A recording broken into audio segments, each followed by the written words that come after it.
दिनेश जी पानीपत से। हाँ। राधे राधे, प्रणाम महाराज जी। महाराज जी, मेहनत का फल कब मिलेगा? मेहनत करने पर भी वो रिस्पेक्ट प्यार नहीं मिलता और परिवार में झगड़े होते हैं, तो कैसे मेहनत करें मेहनत और किधर फल? कर रहे हो? दिशा किधर है? क्या तुम्हारी मेहनत का स्वरूप है? बोलिए, किधर मेहनत कर रहे हो? तुम्हारी दिशा क्या है? अगर ऊसर को खोद करके उसमें बीज बो और खाद फैलाओ तो व्यर्थ ही जाएगा ना। भूमि उपजाऊ है कि नहीं, देखना होगा। बीज घुना हुआ तो नहीं है, देखना होगा। ऐसे ही देखना होता है तुम्हारा कर्म क्या है, शास्त्र प्रमाणित है कि नहीं, तुम्हारा कर्म की दिशा किधर है। अधर्म युक्त कर्म है, मेहनत तो अधर्मी भी करता है ना। प्राण की बाजी लगाकर दूसरों के घर में कूदता है, चोरी करता है, व्यभिचार करता है, हिंसा करता है, लेकिन उसका फल क्या मिलता है? दुर्गति उसकी। मेहनत तो एक भी करता है जो दूसरों की जान बचाता है, दूसरों की समस्याओं में खुद खड़ा होकर उसको झेलता है और दूसरों को सुख प्रदान करता है, धर्म से चलता है। दिशा क्या है आपकी मेहनत की, समझना होगा ना कि हमारी दिशा क्या है। हाँ, जैसे आप पढ़ाई लिखाई किए, बहुत मेहनत करके माता पिता ने आपको पढ़ाया, और आपके पूर्व कर्मों का परिणाम आपको दुख भोगना है, तो आपको नौकरी नहीं मिलेगी। डिग्री आपके पास रहेगी, घूमो आप। क्यों? पूर्व में आपके ऐसे कर्म हुए हैं कि वर्तमान में तुम कोई चिदानंदमय पढ़ाई तो पढ़ी नहीं कि उसको नष्ट कर दे। है तो लौकिक पढ़ाई ही ना, तो लौकिक में उस लौकिक कर्म को नष्ट करने की सामर्थ्य नहीं, अलौकिक कर्म में है।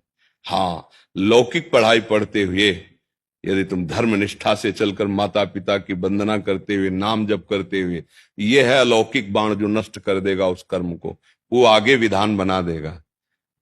प्रायः हमारे वर्तमान के भी कर्म धर्मयुक्त नहीं होते, पूर्व के कर्म। क्योंकि अगर बुद्धि शुद्ध होती तो इस जन्म के हमारे कर्म भागवतिक होते ना, तो नहीं हो रहे। मतलब पूर्व से भी ऐसा चला आ रहा है। अब हम पढ़ाई पढ़ रहे हैं, बड़ी मेहनत करके डिग्री प्राप्त कर रहे हैं, लेकिन कहीं कोई गुंजाइश नहीं है, कहीं कोई लाभ नहीं। हम व्यापार कर रहे हैं, हर जगह हानि होती चली जा रही। हम उन्नति के लिए हर प्रयास कर रहे हैं, लेकिन निष्फल होता चला जा रहा है। क्यों? क्योंकि हमारे पूर्व कर्म हमको भोगने हैं, हमको दर दर भटकना, ठोकरें खानी है। शरीर अस्वस्थ, माइंड अस्वस्थ, हर अव्यवस्था ये हमारे कर्म का परिणाम होता है। नहीं तो बहुत से लोग ऐसे देखे जाते हैं कि आपकी बुद्धि से भी कम है, मतलब उनमें उतनी चतुरता, इतनी पढ़ाई लिखाई, इतनी, और बहुत वैभव ऐश्वर्य, और उनको सम्मान मिल रहा है। यद्यपि योग्य वर्तमान में उनकी योग्यता नहीं है, लेकिन उनको राजकुमार जैसा सुख मिल रहा है, सारी व्यवस्थाएं मिल रही। ये पूर्व का उनका सुकृत पुण्य काम कर रहा है, वो टिकेगा नहीं। जितने समय उनका पुण्य खत्म होगा फिर वहीं आ जाएंगे वो। एक कर्म केवल है जो टिकाऊ है और दोनों को संभाल सकता है, पाप और पुण्य दोनों को शासन में ले सकता है। वो है भगवान का नाम, वो है भगवान की शरणागति, भगवान का आश्रय। अगर इधर मेहनत को मिला लो तो बात बन जाए। जो भी कर्म किए जाए शास्त्र सम्मत हो, धर्मयुक्त हो, भगवान को अर्पित किया जाए और भगवान का नाम जब चलता रहे, तो आप संसार पर क्या, त्रिभुवन पर विजय प्राप्त कर लेंगे, परम सुख को प्राप्त हो जाएंगे ना। धर्म से चलने वाले का अंतिम परिणाम बहुत बढ़िया होता है। ऐसे थोड़ी ज्ञान प्राप्त हो जाता है। मेहनत सत्य है तो विफल नहीं होगी, और असत्य है तो उसका वर्तमान में करने पर भी दुख और परिणाम में दुख। देखना होगा आपकी दिशा क्या है। बस ये बात समझनी, अंदर से समझ जाओ तो समझ जाओ, नहीं तो अध्यात्म में अगर बुद्धि नहीं लगी है तो सब नाटकबाजी है, सब ढोंग है। अध्यात्म के बिना, भगवान की शरणागति के बिना, वो खुद भगवान कह रहे हैं ना, दैवी हेषा गुणमयी मम माया दुरत्या मामे वे प्रपद्यन्ते माया में ताम तरंति थे। अभी कहते हैं ना तुम्हारी सारी मेहनत सफल होगी, ऐसा करो ऐसा करो, अभी आप खुश हो जाओगे। और आपको सत्य बता रहे ना कि धर्म से चलो, भगवान नाम जप करो, माता पिता की सेवा, बुजुर्गों की सेवा, दूसरों का हित। बोले, कोई खास बात नहीं है। हाथ धर दो, फूल फल दे दो, जंतुर बांध दो, या ये नाटकबाजी कर लो, अभी आपको विश्वास हो जाएगा कि काम हो जाएगा हमारा, महात्मा ने आशीर्वाद दे दिया। और किसी का काम बन गया हो तो बताना। काम बनना जानते हो किसे कहते हैं? कि अब दुख का लेस नहीं रह गया, पायो परम विश्राम, तो कह रहे राम सबान प्रभु नाही कहो, कहीं विश्राम नहीं बच्चा। ये संसार चक्र में सब पिस रहे हैं। चलती चक्की देख के दिया कबीरा रोए, दो पाटन के बीच में साबित रहा न कोई। तो कमाल जी उनके पुत्र थे। तो चलती चक्की देख के दिया कमाल ठठाए, और रहाए सहारे कील के तो बाल न बाका जाए। समझ रहे ला? जो दाना सड़क के कील के पास पहुंच गया, घंटों चक्की घूमती रहे, उसका बाल बाका भी लेकर सकती। इस पूरी माया को चलाने वाला भगवान कील है। उमादार जो सित की नाई, सबहि नचावत राम गुसाई। नट मरकटियो सबहि नचावत राम खगेद, वेद जस गावत। भैया मान लियो, राय सहारे कील के तो बाल न बांका जाए। सब ज्ञान प्रकाशित हो जाएगा, सब सुख आपके चरणों में आ जाएंगे। पर आपको पहले भजन करके कर्मों का विनाश करना होगा जो जमा है। तुम मानो या ना मानो, कानून जो है उसका दंड तुम्हें जबरदस्ती भोगना पड़े। कोई भोगना चाहता है क्या दंड? जेल में वो कह देंगे हम नहीं मानेंगे तुम्हारे कानून, तो डंडा मार के हथकड़ी बांध के जबरदस्ती जेल में जाला। ऐसे जबरदस्ती तुमने जो कर्म किए तुम्हें भोगना पड़ेगा, पूर्व में किए हुए कर्म। जैसे 10 साल से मुकदमा चल रहा है और आप बिल्कुल आचरण ठीक कर रहे हो, और आप कसम खा के कहो कि 10 साल से मैंने कोई पाप नहीं किया, तो कहेंगे हम अभी की तो बात ही नहीं कर रहे, मुकदमा तो 10 साल पहले का चल रहा है ना। वो जो किया उसको तुम्हें पूरी जीवन भोगना पड़ेगा। अब तुम्हें आयु जेल में बितानी पड़ेगी, कष्ट सहना पड़ेगा। अब वो लोग कह दो गलत न्याय है, तो देखो यहाँ कानून है ना। तो ऐसे ही चूंकि बहुत जन्म होते चले आ रहे हैं, तो पूर्व जन्मों का जो हिसाब है, अब नया जन्म तो हो गया है, लेकिन वो हिसाब उसका जो भोगना है, तो कहते अभी तो कोई गलती कर नहीं करे, अभी का थोड़ी चल रहा है, मुकदमा तो पहले से चल रहा है। फाइनल हुआ है इस मानवदेह में, इतने दिनों के बाद ये तुम्हें भोगना पड़ेगा, सुख या दुख। बिना चाहे आपके दुख आते हैं, कोई चाहता थोड़ी दुख। तो भैया एक कर्म ऐसा है जो उसको विध्वंस कर सकता है, वो है भगवान का आश्रय और नाम जप, और वो कोई करना नहीं चाहता।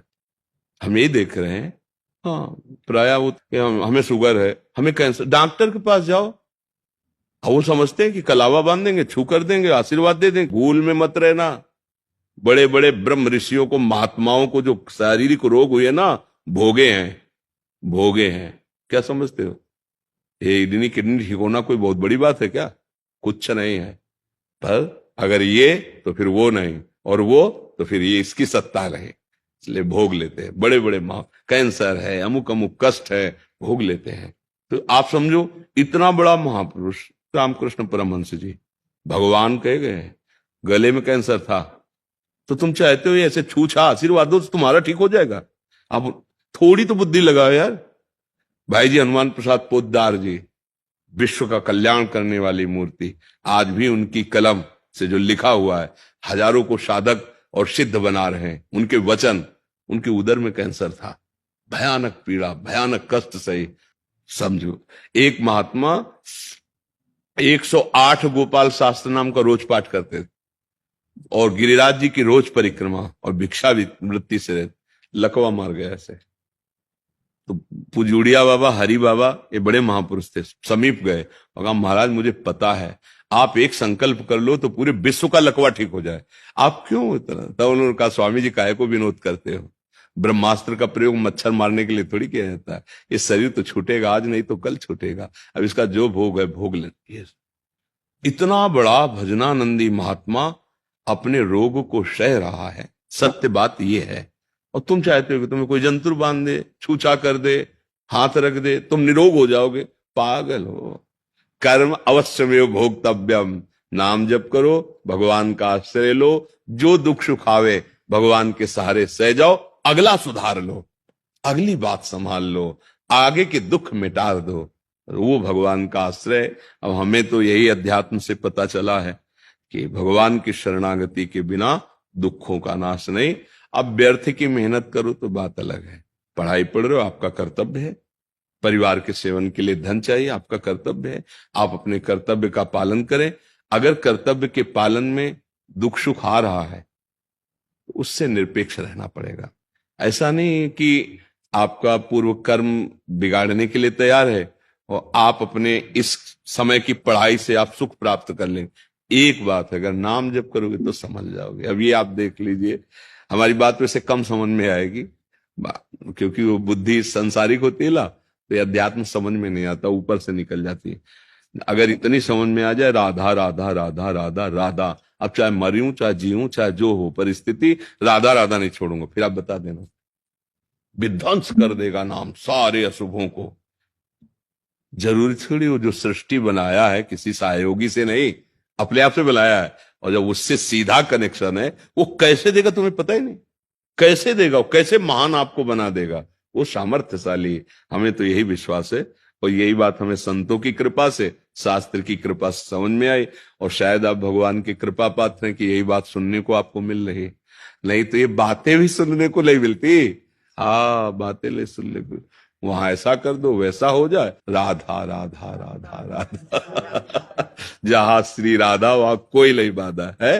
वो एक दिन एक सुबह में आते हैं ना, तो एक बोर्ड लिए खड़े थे, न चिंता हो न भय हो, राधा रानी की जय हो। जब राधा राधा तो कोई चिंता नहीं, कोई बाधा है। और देखो दुख सुख तो सबके आते हैं जीवन में ना, सहो चुपचाप राधे राधे। हाँ, बीमार हो तो डॉक्टरों से औषधि ले लो। अगर मन स्वस्थ है तो शरीर की बीमारी तुम्हें तोड़ नहीं पाएगी, और मन अगर ठीक नहीं है तो शरीर स्वस्थ भी है तो जलते रहते हैं, परेशान रहते हैं।